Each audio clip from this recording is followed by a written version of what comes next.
excited to be here, talk to you about concussions. So, how many of you have either had or know a teammate that's had a concussion at some point in their career? Okay, so a good number of you, and that's what we're here to talk about. So just to give you a bit of an idea of who I am, is I've had the real privilege of working at every level of sport. I've been a consultant in the National Hockey League for 20 years now. Also consult with the Canadian Football League and the Edmonton Elks here, and then I'm a prof at the University of Alberta, and so I work with the teams there.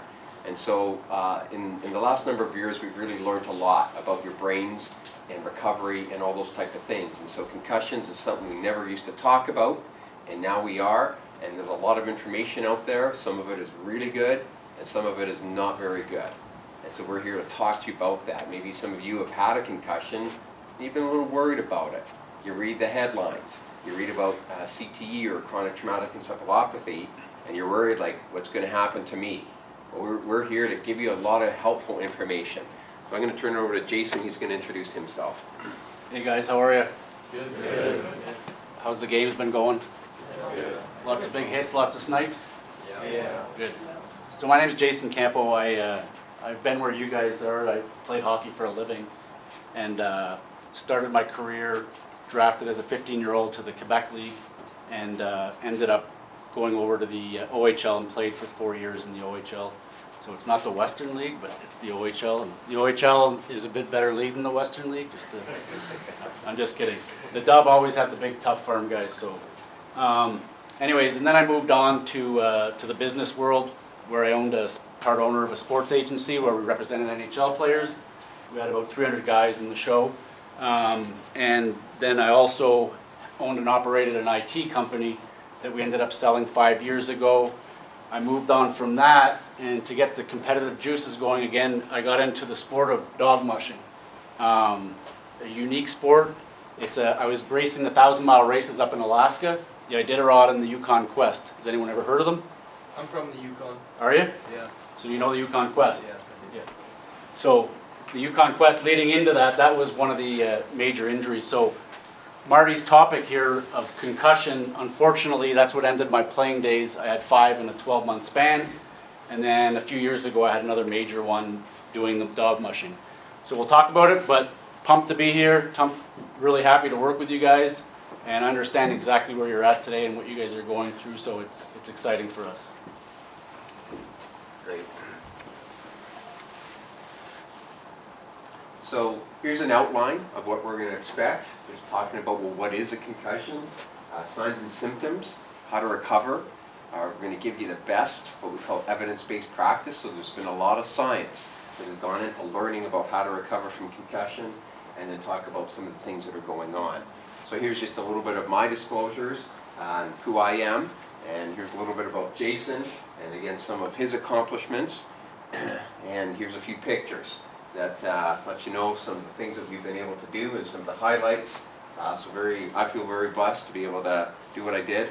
I grew up as a Canadian kid like you. I wanted to get the highest levels of sport. Problem was that I sucked, that I wasn't very good. I let in too many goals because I was a goaltender, and that doesn't work very well. So I went the academic route and have been able to to work with athletes, which is awesome.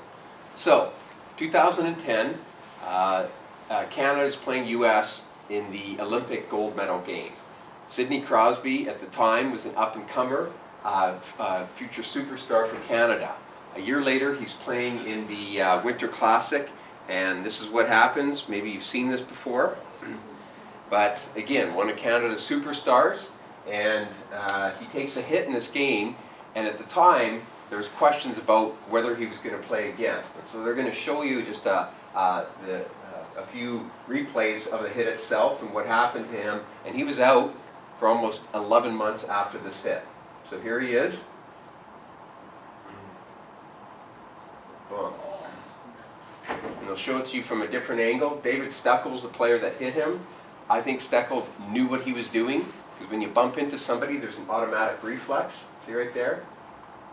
Knocked him over. So this was a big deal, because here we had a superstar player, and people were wondering, is he ever going to come back? And what is a concussion? And why was it such a problem? And don't people get concussions all the time and don't they recover? And so there's a lot of headlines. And maybe you've seen some of these that made the front cover of Sports Illustrated.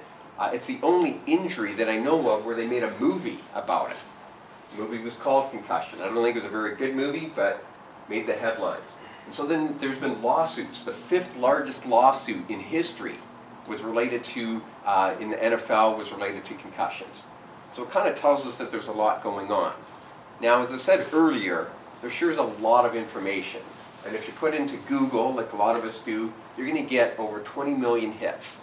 So that tells us that there's a lot of information out there, and some of it is really, really helpful, and some of it is not. But how do you know which is the good information? How do you know what to believe? How do you know what the media headlines are saying? All those kind of important questions. Here's why I think it's important and why we're really happy to be partnered with the JPHL and the HSL, is because I think hockey is an awesome game. It's Canada's game. There's so much for you young guys to be part of a hockey association, to be part of a team. As a professor, I'm very interested in what happens to players after they keep playing or after they're done playing hockey. And there's a lot of good things. You know why? Because you guys are learning some important life skills. Things like working hard, setting goals, being part of a team, and knowing what it's like to work with a coach, authority figures. You guys are setting yourself up for skill sets that a lot of people won't have. Not only that, but I think hockey is a great game. And we want to keep it that way. There's been some negative press about hockey and Hockey Canada. But I like to focus on the positive because I think hockey is the best game in the world. Now the whole issue of concussions, because I've been involved with it in a little while, has put a bit of a black eye on the sport. There was so much talk, and a lot of it was negative about concussions. And we don't want that. We want the game to be a great game. And so part of what we want to do is kind of talk about, well, what are the things that can be done, and really to debunk some of the myths that you may have heard about some of the negativity around concussions. So Jason, as a player, you've lived this. So, from your experience, what would you say about how concussions have affected players and the optics and the viewpoints of the game? Well, I just think overall the game has changed, and the ability to get help and the having guys like Dr. Mrazek here that are able to help you and support you is huge. There's different guys out there they're still going after the league, and I think what happens is in the past the protocols weren't there, the players weren't protected, and a lot of us suffered injuries and were shoved right back out on the ice. But what's happening now is your league, you guys should be proud to be part of this league that's actually gives a shit and is taking care of you guys and looking out for you guys is huge. And investing in this and understanding, I think, is a big part of it. And as we go on here, we'll give you some tips on what to look for and stuff. All right. So, Hockey Canada, they've been a part of this. They have their policies and procedures, and you can see here some of the goals that Hockey Canada has. That includes education, that's why you're here today. And management. And that's what we're going to talk about today, is just managing concussions and doing the best we can. So I'm going to give you a little video about what is a concussion. You can see here the definition, but basically concussion is an injury to your brain that's not usually a physical injury. I'll show you some scans of the brain, but it's extremely rare that a brain actually looks bruised after you've had a concussion. It's a functional injury. So if you take a look at this video here, you'll see that the concussion happens when you get a movement of your brain in the skull. The skull is a really hard chunk of bone, but your brain is actually very soft tissue. And so you can see here from the different schematics that there's a movement of the brain that stretches it. And you have what's called axons, which are the wires in your brain that connect your brain cells. And so you get a very quick movement of the brain in the skull, and that's what can often produce the forces that are involved in a concussion. Here's a bit of your science lesson here, but here's what goes on in terms of the biology of the brain. You get an injury to your head like you just saw, and it causes what we call diffuse axonal injury. Think of a piece of licorice, string licorice, all right? And if you were to stretch that licorice, at first it would just stretch a little bit, and then it would break. And so too much tension on that licorice is going to cause it to break. And that's what can happen in a concussion is you get a stretching of those wires or the axons. This causes a significant chemical change in the brain. Your brain works off some very sophisticated microcurrents, and that are really important. And going to your biology classes, you've probably heard of the term homeostasis, but that means the body wants to get to its natural resting state. So there's chemicals in your brain that can get changed after concussion, and the brain doesn't like that, and so it needs more energy. Your brain loves sugar. I love sugar, right? But your brain craves sugar, and after concussion, it has an increased need for what we call glycolytic energy. And so in order to do that, it has a high nutrition, but we see a reduced blood flow to the brain.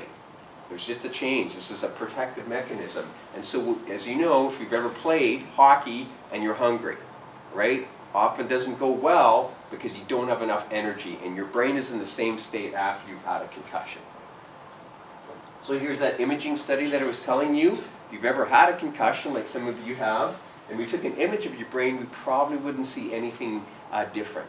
What we would see is a change in the way it functions or the way it works. And that's why it's important, as we talk about here, to understand how you're feeling, your symptoms, because they reflect that there's been a change in the way the brain is working. So there's a couple important things. If somebody ever has a significant hit, we're looking for what we call visible signs. These are signs that tell us the brain is under a lot of distress, that something more significant has happened. Visible signs are quite rare. All right, and you've seen enough hockey on TV where, players can take a hit to the head and none of these happen. These symptoms, the 5 visible symptoms, we've actually looked at a lot of NHL games. Some people were paid to watch like 2,500 hockey games. I think that's a good deal. You're getting paid to watch NHL hockey.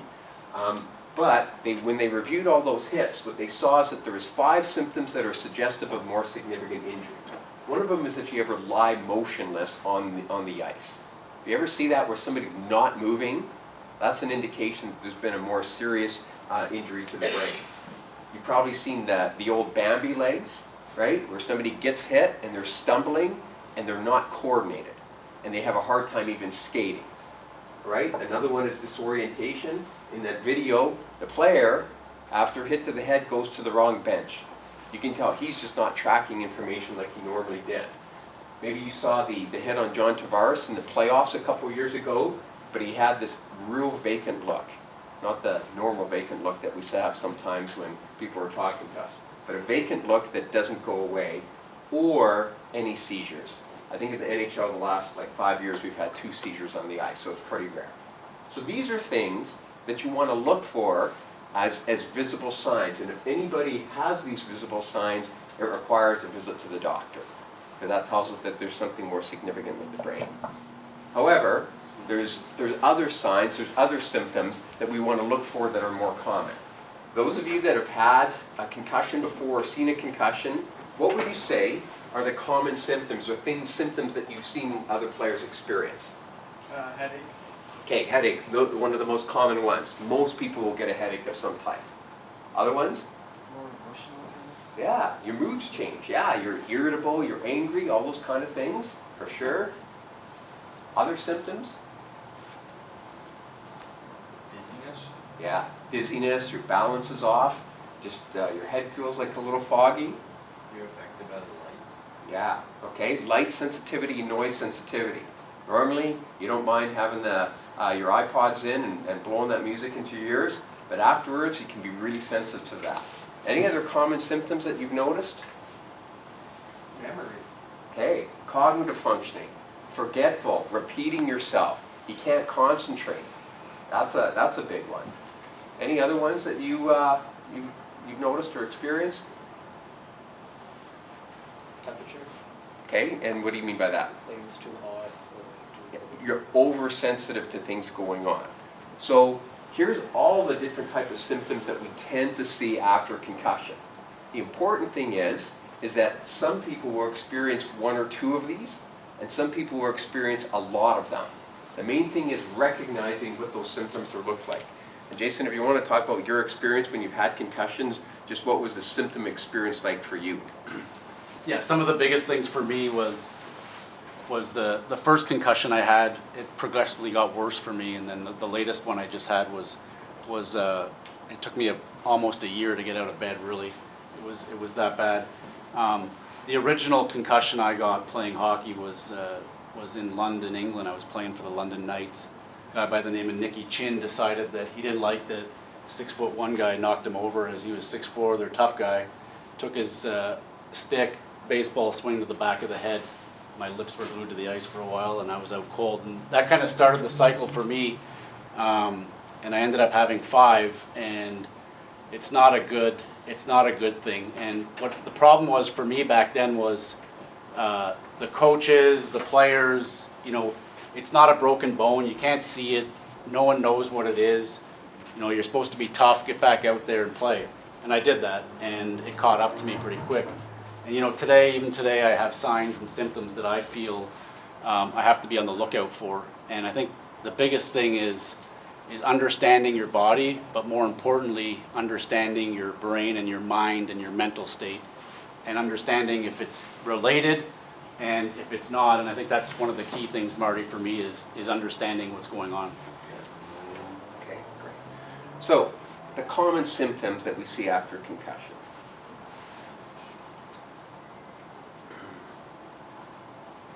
So again, there's a few things that you really want to pay attention to. Okay, things that we call red flags, or things that could be suggestive of more significant problems. These are pretty rare. Okay, they don't happen very often, but when they're there, you really want to make sure that that person is getting the medical treatment. One of them is deteriorating conscious state. So I worked with a player last year, and at first he was able to answer my questions. He knew his name, he knew the date, he knew who scored last. And 15 minutes later, he started to mumble, he started to have difficulty answering those questions. And those are things that you as teammates probably have some understanding or some insight. You can see when a player is not doing well, and that's why knowing what these things are is really, really important. So, the protocol these days is if there's a reasonable evidence of a concussion is we're going to pull you out of the game. Now you're probably going to see at the NHL and the NFL and the professional leagues is that they do this evaluation, right? They have multiple therapists and specialists that are doing evaluations at the rink, and sometimes their return to play. The thing is with you guys being younger, your brains look a little differently. They're not quite as developed, and so we don't want to take any chances with your future brain development in terms of returning you to play. So just so you know, that's the protocol, is if there's reasonable evidence of a concussion, you're going to be pulled out. We're going to talk about why that's important, why that's helpful. But again, we understand that players, they want to play through pain. They you know, when it comes to performing on the ice, not letting your teammates down, performing for your coaches, you play through pain a lot. The brain is a little bit different. And so Jason, I don't know if you're going to talk a little bit about that, about, you know, you've played through an awful lot of pain and how that's a little bit different for concussions. Yeah, I just think the key is understanding that, and we've all played with injuries, we've all played through injuries, but I'm telling you from experience, don't mess around with your brain, because it's something that you need the rest of your life. And yeah, I didn't even remember how to get here this morning. No, I'm just kidding. So the reality is you know, again, is that stigma that, oh, I'm a tough guy, I can fight through anything, and you guys are all great players, you've all made great hits, you've all been tough, you've played through injury, but the brain is one that you can't mess around with. And again, there's so much more support out there, and the fact that your league has brought in Elite Athlete Services and Marty, it's a huge resource for you guys. I didn't have that back then, you know, and you guys do. So understand it, listen, acknowledge it. You asked if anyone had a concussion. I think everyone had an arm up, right? Back in the, 10 years ago, no one would have put their hand up because they didn't know. So we're taking the right steps, and we keep progressing. And I think that's, continue listening to what Marty's got to say here. Sense to you guys why we treat this a little differently than other injuries, right? And here's some good research. Again, we want to make sure that there's a good reason, because we understand that players want to play, and you guys are tough. But here's a few of the things that we found when players have attempted to return to play. One of them is that we see that their coordination is a bit off.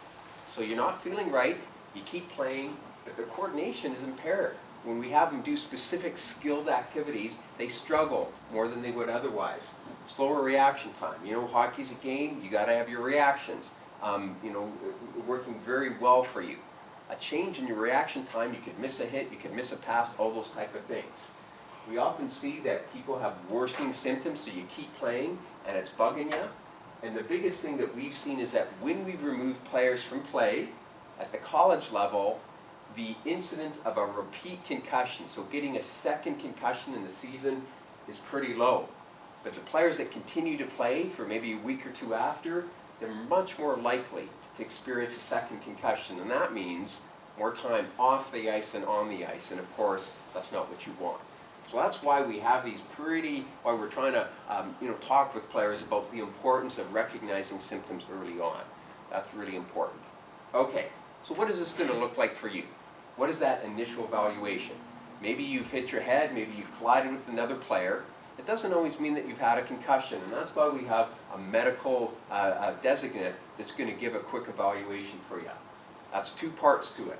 One of them is interviewing you, asking you questions, like are you oriented, do you know who you are, do you know where you are, do you know who scored last, and the visible signs, all right? Those visible signs are the things if anybody demonstrates visible signs, we want you to see a doctor right away. Now, have most of you done the SCAT, or with the head check, you've done that symptoms and the balance activities and everything? Most of you seem to have done that? Yeah. That's the same tool that we use with the Oilers. Every Oiler goes through the same protocol. So you're doing the same thing, which I think is a good thing. So it's not a long evaluation, but this is really helpful to give us some indication if your brain is doing okay. Maybe you've had a neck injury, maybe it's something else, or maybe it's a concussion. But that's what that looks like. And maybe some of you have gone through that evaluation in the past. A couple things that we want you to know are helpful to get back playing again. One of them is the quicker that you get those symptoms addressed, the better it seems to be in terms of returning you to play sooner. Every athlete wants to get back. We want you to get back to play as quickly as you can. So getting a medical evaluation really helps with that process. We're going to outline the 6 return to play steps. We have a lot of evidence that shows if you follow the 6 steps, that you're more likely to return sooner than you would otherwise if you just kind of handle the injury on your own. So that's why we're emphasizing these 6 steps, is it can be helpful for you. It's going to speed up the process. Hydration and sleep, you probably hear that a lot, right? It's hydration this weekend. All right, you're playing a lot. You need to drink and consume a lot of fluids. That makes a significant difference for the brain. And then the other thing is looking for evidence of early psychological distress. This is something that I've seen at every level of sport. Sometimes people have an injury and they're kind of freaked out. They're kind of stressed. They're worried. And especially if you've had a concussion where suddenly your reaction times are off, right? You have a bad headache. You can be pretty distressed. And if that's part of your experience, then we certainly want to have you talk to somebody and help you address that. Jason, from your perspective, what were some of the other things that, insights that you have to returning to play after concussion and things that can speed up that process? I think the one that you talked about, sleep, is a key one for me anyways. And I just recently saw an interview with Tim Stutzla from the Sens, who just signed a big new deal. And part of his, which I was impressed with, is he had a sleep doctor. So not only did he have his personal trainer, he had a sleep doctor. And that's one of the things, the biggest things for me was the sign if I wasn't getting enough sleep, I didn't feel well the next day. And even today, it's one of the key metrics that I use to monitor my health day to day is if I'm not sleeping well, I figure it out pretty quick in the morning. And I think that's one of the things that you got to look at, and tied to I'm going to get into after Marty, but the mental health side of it is huge. All right. Any questions so far about what a concussion is or the assessment process? Any questions or comments on that? We want to make sure that you guys, this is understanding, that you understand. Yeah. You mentioned earlier that the brain craves sugar after concussion. Is that the first I've heard of that? Like, does feeding your body sugar increase your chances for a return to early? Yeah, it's one of those nutritional elements for sure. So the body absorbs things better, the brain absorbs things better when you drink lots of water. And then things like Gatorade, we don't have a lot of evidence to say that if you go heavy on a Gatorade diet, that's going to necessarily accelerate your recovery. But we do know it's one of the things the brain is craving. So yeah, anything that can, like a good diet, fish oils, all those kind of things, is always important for athletes, but especially important after a head injury. And when you say sugar, it's more glucose from complex carbs compared to base processed sugars, right? Yeah, we don't want you to eat a whole bunch of candy bars right afterwards and say I'm fixing my brain here. That would not be the idea. Great. Any other questions on what is a concussion? Okay. So what happens after you have a concussion? What are the guidelines or what are the steps that we would recommend? Well, you may have heard in the past that the first thing we do is we remove you from play and that you go to a dark room. Maybe you've heard that. That certainly was broadcast. Well, we've learned that that's not a good thing, right? Going to a separate room, turn off all the lights, and you sleep and you don't come out until you feel better. What we've seen is what we call symptom-limited activity. What does that mean? It just means doing less of what you normally do. So screen time, that's fine. Playing video games, that's fine. Even going to school, that's fine. We just want you to do less of it and monitor your symptoms. Because if the activities that you're doing makes things worse, then we want you to stop. So the light, you talked about light sensitivity, that can be something that really bothers you. And so obviously, if you're on your screen or on the computer and it's making your symptoms worse, that's when we want you to limit that activity. So that's been a big shift in our thinking, is that we want to make sure that you're limiting but not stopping things altogether. So a lot of times people will go to school for half a day, right, just to give their brains a bit of a rest.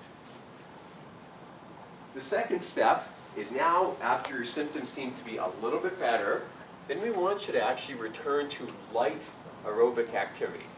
That means like getting on a stationary bike, most of you have done that, going for a walk, nothing hardcore where you're elevating your blood pressure, but keeping your heart rate around 125 beats per minute. Now for you guys, that's going to feel like you're barely breaking a sweat, right? That's not very exertional activity, but that's the plan. Because we don't want to stress your brain by engaging in heavy activities. One of my U of A athletes, we told him, okay, light aerobic activity. Found him in the weight room the next day. He was cranking out the bench pressing, and I'm going like, "What do you do?" And he goes, "Well, this is light aerobic activity." So no, we want to limit and make sure what the activities you're doing are not really getting or not putting too much pressure on your brain.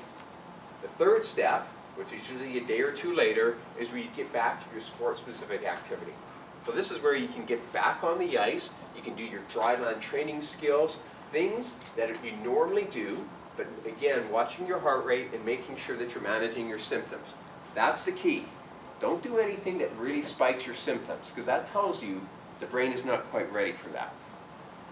The fourth step is that's where you can get back to your team participation, doing your team drills. This is where usually guys put on the red or yellow jersey, right? So we want you to avoid contact, but get back into the normal swing of things. This is usually day 4, day 5. When people are back on the ice, and let me tell you, it feels good to be back on the ice after you've been away for a few days. Then the fifth step is getting back to your normal activities. You're cleared for contact by your physician. We want you to see a physician. You need a physician's note. And then you go back to those normal contacts. You're participating in practice like you normally would. And then step 6 is gameplay. That's when you're back at a game. So pretty straightforward steps. The main thing is you're monitoring your symptoms. Any questions on that, like the step-by-step process? That makes sense to you? All right, so you're really paying attention to your symptoms and going through those steps. Now just a couple things, and then I'm going to ask Jason about his comments about what's important to him to returning to play. One of them is that if you have a bad day, your headaches are really spiky. What we want you to do is take the day off and then go back to that same step the next day. Okay, common sense, but don't push yourself too hard. Altogether, if you follow these steps, it's going to take you about a week, right, before you get back to normal activity, which is not too bad, And we found from our research that players that follow this protocol usually get back to play sooner than if you just manage it on your own. And so that's why it's a really good idea. Again, if any of these symptoms recur, the patient should stay at that level, the level that you were at, and try again 24 hours later. So Jason, in terms of your recovery, what were some of the important things that you implemented or that you found were important for you? Well, I wish I implemented them. I got back too early, obviously. But yeah, the thing that helped me during this last concussion I got, so the last concussion that was the biggest for me was I was running that 1,000-mile Yukon Quest sled dog race up in Alaska, and we were climbing, me and my dog team were climbing a summit, and long story short, I ended up hitting my head on the ice, and I didn't know I had a concussion, and kept going for another 200 miles, and I was now in the middle of, at the Alaskan-Canadian border by Dawson City, and I passed out, and it was minus 50 out, and anyways, long story is a trapper ended up saving my life. But it took me a long time to get over that. It took me a long time, and the biggest thing for me was the mental aspect of it and figuring out how to get by it. And I think as you guys, are going through, is not being pressured and not being forced back into play because you have these protocols, you have the protection, and there's no longer that stigma that it's not okay. I think that's a big thing for you guys, and you got to take advantage of it. Because you guys, how old are you guys? 15 to 18 or 14? Anyone? Anyone know how old they are? Anyone awake? 13 to what? 18? 17? So you guys all have your either going college or you're going WHL, or you all have your aspirations and your goals. But you got a small window, right? And in that window, when I say that, is that you got to give it everything you got, and you have to understand what's going on, and to take risks and to jump out and play when you're not healthy is not going to help you in the long run, right? So just making sure that you're aware of that and understanding what's going on with your body and your mental space is really important. All right. So that's the overview of what we're trying to do here, and so here's the schematic of it and what this is going to look like for you this year. So you know what to expect, coaches know what to expect, and the steps that we have in place. Again, this is based on the best science, evidence-based practice. This is exactly the protocol we follow at the NHL level, other than they can be pulled off the ice, do their evaluations, and in some cases are returned. That doesn't happen very often. So that's kind of the end of the concussion talk. Again, I just want to open it up. Does anybody have any questions about concussions or recovery or what that means for you? Any questions at all? Do concussions compound? Like if you get one, do they progressively get worse after, like the symptoms in that future? Yeah, and so the cumulative aspects of concussion, and I'll talk about from the science perspective, and I think the biggest thing that we've done is in the past there was this concern about cumulative effects because guys actually hadn't fully recovered. Where now we're really emphasizing, if you go through those steps, we don't have a number that we say if you've had this many concussions you can't play, because if a person's able to go through those steps, then we actually clear them. Sidney Crosby has had 2 more concussions since that really bad one, and he's gone through it much quicker. And so I think that's the key thing. There are some questions of, are there a few people that may have longer term difficulties? But that's a complicated question.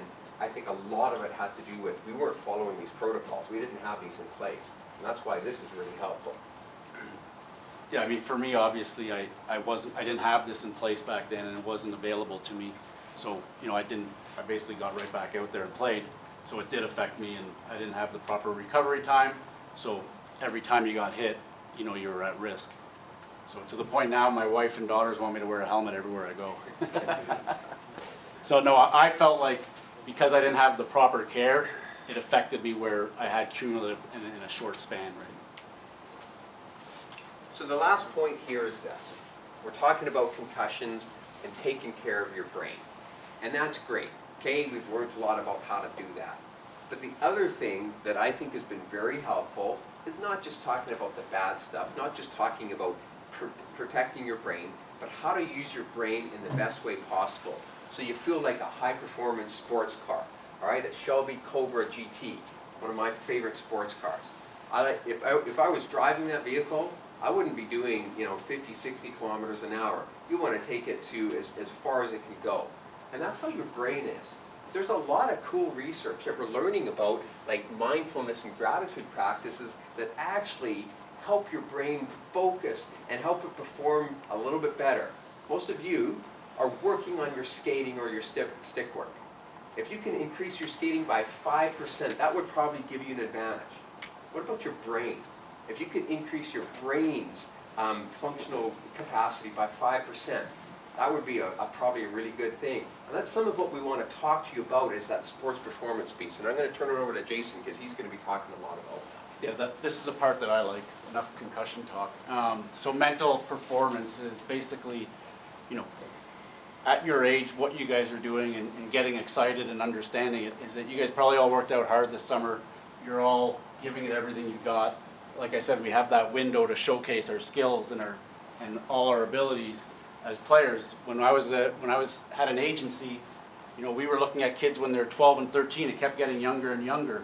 When we were talking to kids, and the reality of it is that, you guys have the abilities, you have the skills, but the biggest part of being successful, and no matter what it is, whether it's hockey, business, or dog mushing, is being mentally tough. And when I say that is, the things that we'll look at and work on is, just for example, going into Game 7 overtime, you have a mindset of, oh shit, I don't want to be the guy that costs my team the goal, we end up losing. Your mindset is, I'm going out, I'm doing everything right, I'm scoring that goal, right? And you switched and you flipped the mindset to a positive mindset. Now all of a sudden, you go out there and you do score that goal, or you help score that goal. But the thing about it is that understanding that and understanding your mental aspects of your game is huge for you guys. And I think it's one of the biggest differentiators between stars and guys with phenomenal skills. I played with some great players over the years, that had all the skills in the world, but they didn't have it upstairs. And it's not, Connor McDavid has a brain for the game, but he's also got that will, that drive, right? And you guys right now, your coaches are teaching you, they're out there, they're spending their time helping you guys. You guys got to listen to them. You get out there for that shift, you're giving it everything you got, right? Every shift, you're not taking a night off, you're going out and you're playing. But how do you get to that point? How do you motivate yourself? Those are some of the things we'll work on in the next session, and you're excited about getting out there and proving what you've got. Again, our goal, and with this league, is to help you guys get to the next level and hit your targets and where you want to go. And these are some of the things we'll talk about in our next session. So that's the end of the talk. Appreciate your time. I do want to open up to any questions you might have, either about concussions, sports performance, anything at all.